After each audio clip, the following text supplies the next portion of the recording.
Going from the thoracic cavity, we're going to enter down in here into the abdominal cavity. So this muscular flap right here that you can see, that's the diaphragm. It's what regulates the respiration, right? So the breathing. When this contracts, it makes the thoracic cavity larger, making the pressure go down, allowing the mink to inhale. When it relaxes, the volume goes down, so the pressure goes up and it exhales. But down here in the abdominal cavity, you have the liver. It's a very large organ here. As we all know, it's responsible for anything that's absorbed through our intestines is processed, metabolized by the liver. Remember, the liver also produces bile, and bile is responsible for the emulsification of fats. So that bile is produced by the lobes of the liver. It's stored right here. This is the gallbladder. Right. And then there's a little tube from the gallbladder leading down into the first section of small intestine called the duodenum. And so it releases bile into the duodenum for the breakdown or the emulsification of fats.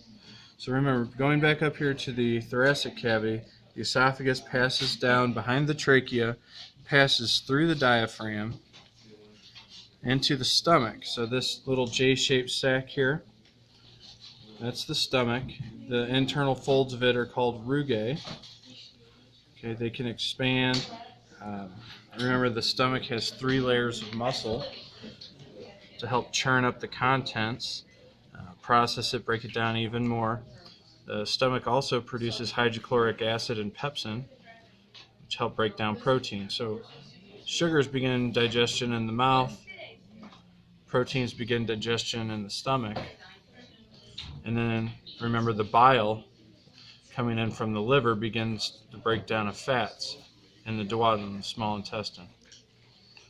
Okay, and then we've got a lot of small intestine here. Remember, there's 3 major parts. You have the duodenum, the middle portion, which is the jejunum, and then the end portion here, which is the ileum. Okay.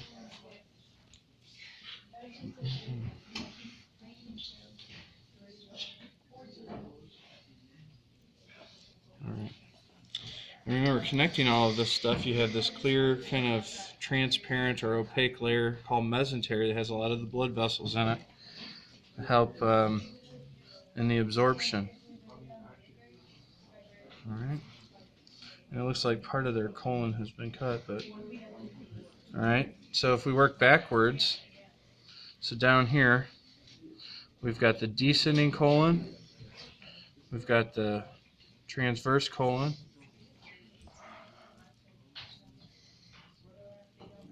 we've got the ascending colon, and then you can also see the cecum right here, where the ileum and the large intestine come together.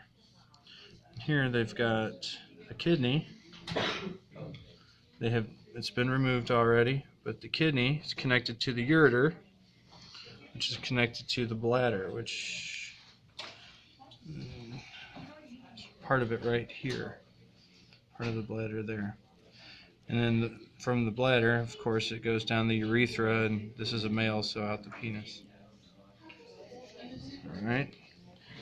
Going back up here along the stomach, you've got the spleen, which, remember, this is basically like your largest lymph node. It serves as a reserve blood store. It's also production of white blood cells, immunity, important things like that.